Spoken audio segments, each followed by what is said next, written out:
guys good? Yes, sir. Hold on. Shh. I gotta give a chance for your producers to pick it up. All right. I have a couple updates for you. The State Department is now actively, as it has been now for the last 72 hours, implementing our plans to help Americans in the Middle East be able to depart.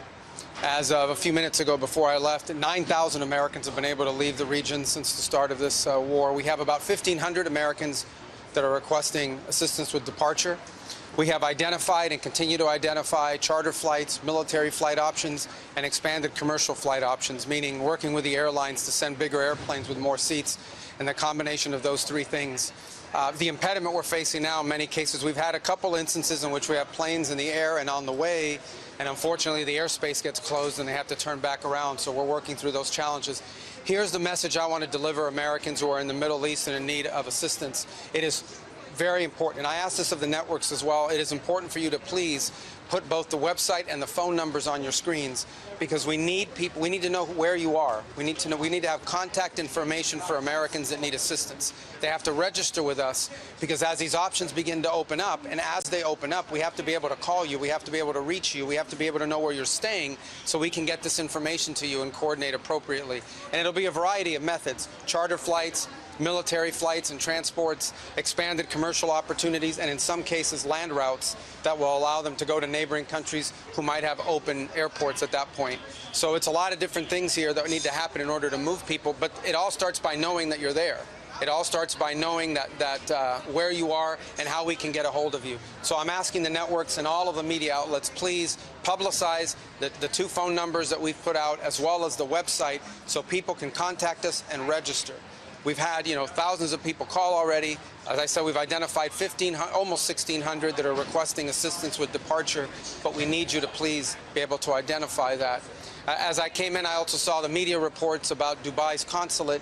The last update I had with seconds before getting before these cameras was that a drone unfortunately struck a parking lot adjacent to the Chancellery building and set off a fire in that place. All personnel are accounted for. As you're aware, we began drawing down personnel from our diplomatic facilities in advance of this. In the cases, for example, of Beirut, we basically drew down to bare bones, as well as in Baghdad and in Rubio and in a couple other posts as well. So we've been very fortunate, obviously, but our embassies and our diplomatic facilities are under direct attack from a terroristic regime. With an update, I will obviously refer you to the Department of War. Suffice it to say that our objectives remain as they've been identified from the beginning and by the President laid out clearly yesterday. Iran can never have a nuclear weapon, and we will now not allow Iran to hide behind the immunity of a massive short-term ballistic missile inventory or the ability to make them or launch them. And so CENTCOM, in a joint operations, is carrying out a systematic destruction of their missile belt, destruction of their launchers, and destruction of their ability to make these, as well as the destruction of their Navy.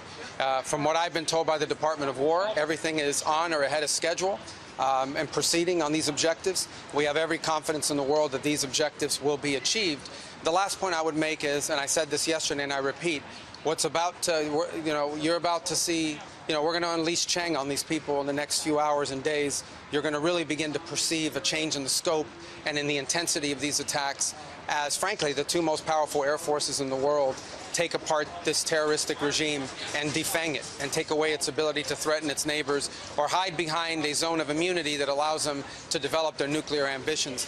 This terroristic, radical, cleric-led regime cannot be ever allowed to have nuclear weapons. We saw what they were willing to do to their own people. They were willing to slaughter their own people in the streets. Imagine what they would do to us. Imagine what they would do to others. Under President Trump, that will never, ever happen. All right? Yesterday you talked about Israel. Mr. Secretary. Please, guys, I can't hear them all. Yes. Yesterday, you told us that Israel was going to strike Iran, and that's why we needed to get involved. Today, the president said that Iran was going to get. Yeah, your statement is false. So that's not what I was asked very specifically. Were you there yesterday? Yes, I asked a question. No, were you the one that? Because somebody asked me a question yesterday. Did we go in because of Israel? And I said, you were asking me that follow-up, and I said no. I told you this had to happen anyway. The president made a decision, and the decision he made was that Iran was not going to be allowed to hide behind its ballistic missile program, that Iran was not going to be allowed to hide behind its ability to to conduct these attacks. That decision had been made. The president systematically made a decision to systematically destroy this terroristic capability that they had, and we carried that out. I was very clear in that answer. This was a question of timing, of why this had to happen as a joint operation, not the question of the intent. Once the president made a decision that negotiations were not going to work, that they were playing us on the negotiations, and that this was a threat that was untenable, the decision was made to strike them. That's what I said yesterday, and you guys need to play it. And if you're going to play these statements, you need to play the whole statement, not clip it to reach a narrative that you want to do, all right? This is your statement. This is your statement, Mr. Secretary. Go ahead. What do you make of the war powers resolution that's being considered here in Congress? I mean, Congress votes on those. They can if they want. There's mechanisms for it. We've complied with the War Powers Act, even though we believe it's unconstitutional, as has every other administration. Every other president has found the War Powers Act to be unconstitutional. Nonetheless, we notified Gang of Eight, which was an appropriate mechanism by which to notify Congress. We sent the notification within 48 hours, the way the law requires. I'm here today to have, I don't know, my 6th or 7th briefing before the entirety of the House and Senate, which is far more than I ever got from any administration in the time that I was here, certainly when I was a member of the Gang of Eight. And so we've over-complied with the law and what it requires. This is an action by the president to address a real threat. A real threat. This is hostilities designed to eliminate a threat to the safety and the security of the United States and to our allies. Mr. Secretary, can I Was there a plan in place to evacuate Americans before the attack took place? Well, that's the plan we're trying to carry out. The problem is, or the challenge we are facing, is airspace closures. If a country closes their airport, for example, in some cases the airports have been hit. So the airport in Kuwait was hit. So if an airport's been attacked or the airspace is closed, then we can have the planes lined up to go, but we can't get them to land because we don't have the permissions to land there. So that's the challenge. But rest assured, we are confident that we are going to be able to assist every American. As I told you right now, we have about a little over 1,500, maybe closer to 1,600 Americans requesting assistance, and we know that we're going to be able to help them. It's going to take a little time because we don't control the airspace closures. That said, there may be more people out there that need help. We need to know who you are. So please, I'm asking the media, publicize the phone numbers and the website, because we need people to call in so we have their name, we have their contact information, we have their location and their request. So as these opportunities begin to open up, we can act very quickly to reach them and get them out of harm's way. Mr. Secretary, I want to just clarify what you said. I want to clarify what you said, because you said there's nothing to clarify. But you said I would get that. No, but you have to read. If you're going to read the whole statement. But your quote is about, we knew that there was going to be an Israeli action. We knew that would precipitate an attack. Yeah, no, I understand. But listen, forces. all right, let me understand. That's what. But I had a very specific question from that gentleman, right? The president said. Well, the president said that. Hold on one second. I asked he may have forced Israelis. Okay, but let me answer, because this is my press conference. Sure. Okay. You asked me, I was asked a very specific question, so you guys can misrepresent it, but I was asked a very specific question yesterday. The bottom line is this. The president determined we were not going to get hit first. It's that simple, guys. We are not going to put Americans' troops in harm's way. If you tell the president of the United States that if we don't go first, we're going to have more people killed and more people injured, the president's going to go first. That's what he did. That's what the president will always do. He will always put the safety and security of our men and women in uniform and of all Americans before anything else. He's always going to do that, and that's what he did here. In addition to that, I would argue that this threat from Iran, they are hiding behind these missiles and hiding behind these drones. They wanted to reach a point where you couldn't touch them, and then they could do whatever the hell they wanted with their nuclear program. And there is no way in the world that this terroristic regime was going to get nuclear weapons, not under Donald Trump's watch. So the U.S. attack had nothing to do with Israel. It had nothing to do with Israel. Go ahead. This operation, there's a general question of why the president gave the green light, and then there's a question of why did it have to happen this weekend? Are you saying it had to happen this weekend because of that Israeli action? No, this weekend presented a unique opportunity to take joint action against this threat. And we wanted this to have maximum success. We want this operation to be successful at achieving its objectives. I'll repeat the objectives. The president laid them out yesterday. Iran cannot have a nuclear weapon. It cannot have, and therefore it cannot have the things it was hiding behind to have a nuclear weapons program. What are those things? Number one, we are going to destroy their missiles and their missile launchers. We are going to destroy their capability to make these missiles and these launchers, and we are going to destroy their Navy. Those are the objectives, and this weekend, acting at this time, gave us the highest probability of success in achieving those objectives, and as the Department of War will brief you, We are on or ahead of schedule to do that. The U.S. attack would have happened no matter what. Would the U.S. attack about no matter what Israel is planning to do?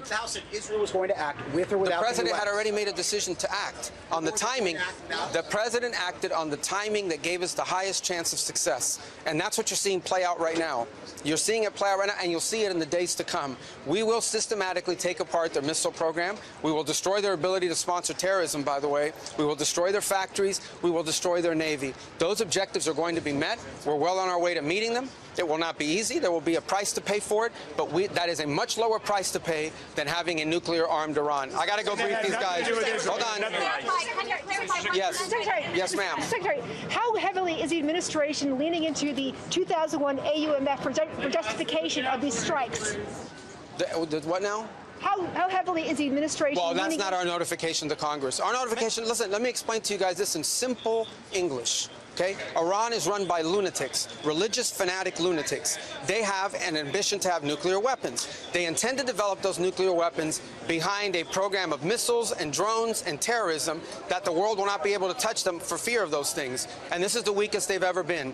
Now is the time to go after them. The president made the decision to go after them, take away their missiles, take away their Navy, take away their drones, take away their ability to make those things so that they can never have a nuclear weapon. That's why the president made this decision. It was the right decision. And the world will be a safer place when these radical clerics no longer have access to these weapons. You see how they're using them now. Imagine how they would use them a year from now if they had more of these. All right, I got time for one more. Yeah, go ahead. What was the threat? What exactly was the threat? Several Democrats criticized what you said and argued Yeah, of that course they could have. The question is, several Democrats criticize. They're going to always criticize. We've been doing this for years, guys. They come out. I'll tell you right now, they're going to come out after the briefing and say, we didn't hear anything. We have more questions than answers. You mark my words. But we still do these briefings. Go ahead. Mr. Secretary, their criticism was on the timeline. They said that Israel is dictating the timeline for the United States. No, and as you know, several people on the right have also agreed with that. How would you respond to that? Well, the United States made a decision. Under the President of the United States made a decision. This is intolerable. Iran cannot have these missiles, cannot have these drones, cannot threaten the world. The President said this is the weakest they've ever been. If we don't hit them now, a year from now, a year and a half from now, no one will be able to touch them, and they'll be able to do whatever they want. And he made a decision to go. And he made a decision to go in a joint operation because it gave us the highest chance of success. And he made the decision to go first because he concluded that we were not going to get hit first. We were not going to absorb a blow from them. We were going to go first. He was not going to run the risk that they could attack us before we could hit them, because in addition to costing lives, it would undermine the effectiveness of our operation. All right, guys, I got to go. Thank you.